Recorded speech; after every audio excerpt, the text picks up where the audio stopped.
medición. Inclusive la palabra riesgo ahorita hemos visto que se ha utilizado con diferentes enfoques, ¿verdad? Hay diferentes nociones de eso. En el sistema asegurador tratamos de que la noción de riesgo que utilicemos en la práctica sea una noción matematizable, porque lo que queremos es crear un sistema financiero, ¿verdad?, donde se midan correctamente estas cosas y se tomen decisiones económicas al respecto. Pero aún así hay mucho que decir sobre estas nociones de riesgo. Pero yo creo que todos, independientemente de la noción, existe este elemento de riesgo extremo. Es decir, son eventos poco frecuentes, relativamente poco frecuentes, ¿verdad? Si todo el tiempo tuviéramos desastres naturales, bueno, pues entonces no habría riesgo, ¿verdad?, sobre los desastres naturales, sería una constante en la vida, ¿verdad? Entonces, la baja frecuencia y el alto impacto económico son los que caracterizan este tipo de exposiciones a los riesgos, ¿sí? Y si combinamos todo esto, analizar el impacto económico de uno de estos eventos es una labor archivísima. ¿Y qué sucede con un sistema de seguros cuando la medición de lo que están transfiriendo es muy difícil de realizar? Bueno, o el sistema de seguros se hace para atrás y dice yo no cubro estas cosas, entonces háganle como quieran, y entonces ahora sí recaen en los estados, ¿verdad?, las decisiones de qué riesgos cubrir. Pero yo creo que todo el mundo está de acuerdo, la actividad económica se merma, por supuesto, en esas zonas.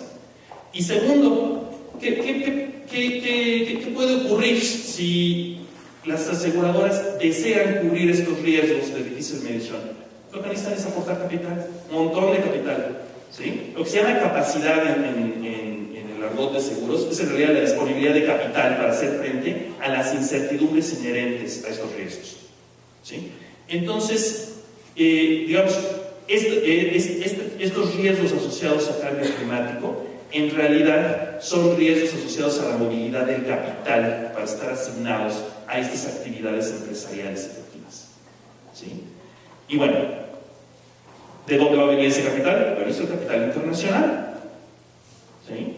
Si optamos por la opción de reaseguro, es una asignación de capital de empresas a nivel internacional que posiblemente están en mejores condiciones de realizar estas transferencias sobre zonas geográficas distintas, ¿verdad? Y que tienen, ahora sí a su disposición, mecanismos financieros mucho más amplios para poder hacer esa transferencia, ¿sí? Pero fíjense, todos estos ya van a ser mecanismos que inmediatamente nos llevan a la esfera global. Por eso es tan relevante estas dos visiones de derecho y de concepción sobre la transferencia de riesgos, ¿sí? Miren, ahora, no todo es bien sobre hojuelas, ¿verdad? Una vez que pasamos al sistema de asegurador, entramos a ciertos problemas. Es un mercado de competencia oligopolística. ¿Por qué? Porque hay muy poquitos participantes. Si lo que queremos es hacer una efectiva concentración de capital, evidentemente a lo que estamos llegando es a muy pocas compañías que controlan ese mercado. Nada más para darles una idea, GitHub es un intermediario de reaseguro, entonces tiene pues registros sobre las transferencias, ¿no?, de reaseguro que se realizan a nivel internacional. Entonces es una buena, digamos, ver sus datos es una buena manera de percibir qué está ocurriendo. Ese es un índice que crea la empresa sobre los precios de reaseguro, ¿no?, a través de los años. Y se ve algo muy interesante, ¿no? ¿Cómo se ve? Está fluctuando, ¿verdad? Eso es algo que, por supuesto, está súper analizado en la literatura económica, ¿verdad?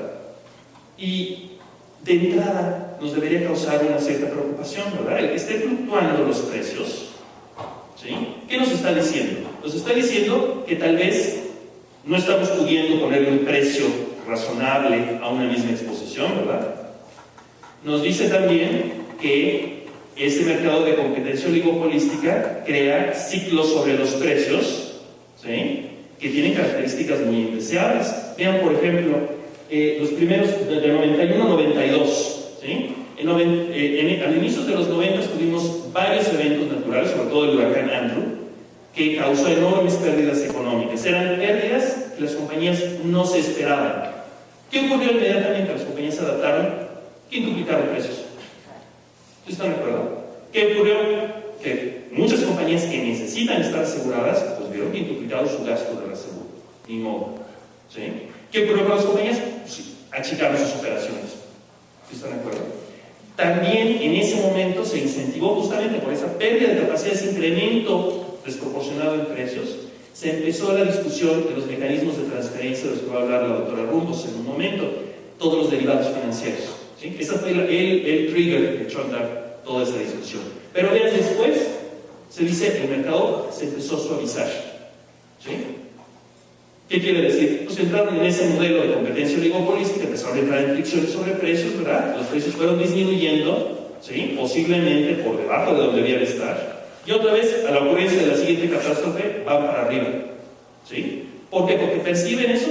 Miren, hay mucha discusión, porque en un mercado de competencia oligopolística puedes hacer a tus clientes nuevos pagar por las pérdidas del pasado, ¿verdad? Es algo que en finanzas deberíamos decir, no, eso sí es pecado mortal, ¿verdad? ¿Sí? Entonces, esas cosas que no ocurrían en un mercado de competencia perfecta, sí ocurren en un mercado de competencia oligopolística. ¿Sí? Aquí tienen otra alternativa.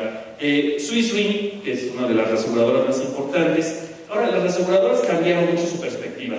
De ser simplemente los aseguradores de última instancia de las aseguradoras locales en cada país, se convirtieron en empresas de servicios financieros sofisticados. ¿Sí? Entonces, esa fue una moda justamente que inició pues, a finales de los 80s y los 90s, también con esto. Y tuvieron enormes pérdidas porque incursionaron en mercados financieros sin tener los conocimientos adecuados y sin políticas realmente estrictas para mantener una cosa los recursos para hacer frente a las obligaciones contractuales y otras para hacer especulación financiera. ¿Sí?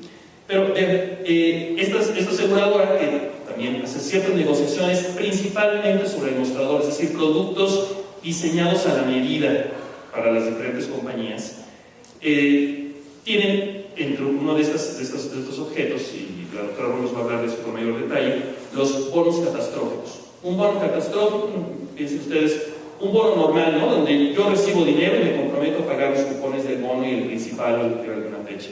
Bueno, estos bonos tienen una clausulita que dice, de ocurrir un desastre en términos del contrato que te voy a redactar, entonces tú tienes el derecho a ya no pagarme los cupones o el principal del bono. Entonces, ¿qué significa? Que cuando ocurre una catástrofe, ¿verdad?, ese intercambio financiero se interrumpe, por lo tanto tienes un sobrante de efectivo contable y ese es el que estás usando para cubrir tus pérdidas de tu exposición al riesgo. Entonces, es un mecanismo bastante eficiente, muy simple desde ese punto de vista, ¿verdad?, financiero, muy difícil de estimar de acuerdo a estas cosas y también muy difícil de analizar la dinámica financiera con la que todas las partes del contrato están analizando esto. Pero, vean, ¿qué está sucediendo? Que también tenemos una enorme fluctuación. ¿A qué se debe? Pues muy posiblemente por la misma fluctuación del mercado reasegurador original, porque esta es una alternativa al reaseguro. Entonces, cuando tenemos una sobreoferta del otro lado, los precios están bajos, entonces los precios de los bonos catastróficos pues, van para abajo, no son tan apreciados. ¿Sí están de acuerdo? Entonces, las dinámicas que tenemos sobre esto de verdad son apasionantes, son materia de estudio muy importante, pero antes de terminar por mi parte, nada más quiero insistir en esto. Un mecanismo de transferencia va a ser efectivo si a todas las partes le interesa. ¿Sí? Y la única manera en que le interesa a todas las partes es que sea un motor del desarrollo económico. No nada más sobre regular, no nada más establecer criterios de política pública y de ayuda gubernamental a los más necesitados es suficiente. Muchas gracias.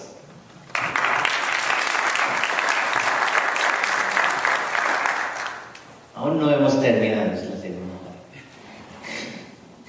parte. Gracias, Diego. Voy a decir unas cosas sobre la parte global de ese asunto. Hasta ahorita en las pláticas de los ponentes anteriores hemos visto desde el punto de vista de México qué estamos haciendo, qué no estamos haciendo, etc. Lo que voy es ver todo eso en un término más global. Y la razón es muy sencilla. Verdaderamente el cambio climático es un asunto, uno de los asuntos más globales que hemos tenido en nuestra historia. Y eso que sucede, una de las implicaciones de esto es eso va a generar a nivel global ganadores y perdedores. Entonces, ¿de qué estamos hablando? Por ejemplo, en caso de Canadá, va a ser una buena parte de Canadá que ahora no puede hacer absolutamente nada por los tiempos fríos. Eso va a abrir para la agricultura. Entonces, los canadienses obviamente dieron cuenta de eso y ellos no están tan preocupados, digamos, por cambio climático, porque eso se va a ayudar en cierta forma. Lo mismo pasaría para Rusia. Entonces, si vemos una discusión global, ahí esos países no están tan preocupados por los efectos adversos. Siempre habrá efectos adversos. Si vemos Canadá, por ejemplo, más o menos 90% de la población vive en 50 kilómetros de la frontera con Estados Unidos. Y eso no es por el gusto, es simplemente demasiado frío arriba, ¿no? Entonces, la idea de cambio climático no va a pegar cada país en la misma forma. En México, en general, sabemos que el efecto sería principalmente negativo. ¿Por qué? Porque somos, el país es básicamente es un desierto, principalmente. Tenemos algunas partes no tanto, pero en general sí es así. Entonces, condiciones de desierto causa, ahorita vemos el efecto en una cosa particular. Entonces, ¿qué quiero subrayar aquí en la parte principal? Es hablando de mitigación y adaptación a nivel nacional. Nosotros producimos menos de 2% de dióxido de carbono a nivel mundial. Entonces, realmente, ¿qué hacemos en México en términos de mitigación a nivel global? No importa. Aunque nosotros pensamos que tenemos que hacer algo importante, bla, bla, bla. Pero a nivel global, que determina todo eso son los países BRICS. Y sobre todo de esos países BRICS, China es lo más importante que hay. Por supuesto, nosotros no estamos haciendo cosas bien. Por ejemplo, estamos dando subsidio al petróleo, a los consumidores de gasolina. Y eso es absurdo porque el 90% de ese subsidio se va por el primer decil, último decil de las personas que ganan más. Entonces, si estamos tratando de ayudar a los pobres con un subsidio a gasolina, es totalmente absurdo. Claro, México no es país más, tiene más subsidio así. Por ejemplo, en el caso de Venezuela, podemos comprar un litro de gasolina por 20 pesos, 20 centavos estadounidenses. O en Irán, ellos dan un subsidio que si calculamos el subsidio a nivel global que damos a los consumidores de gasolina, eso anda alrededor de 400 mil millones de dólares al año. Y esos son los mismos países que también contaminan más, por razones obvias. Y también esos son los mismos países que dicen, nosotros no tenemos dinero para mejorar nuestro ambiente. Ahí está, algo está mal. Hay una esquizofrenia entre esas dos cosas, ¿no? No puede ser eso. Hablando de lluvia, tenemos algunos datos, por ejemplo, desde 1900 en una parte de África. Es la región de Sahel. Y aquí se ve claramente qué está pasando con la lluvia. Eso tiene una lección muy importante para México.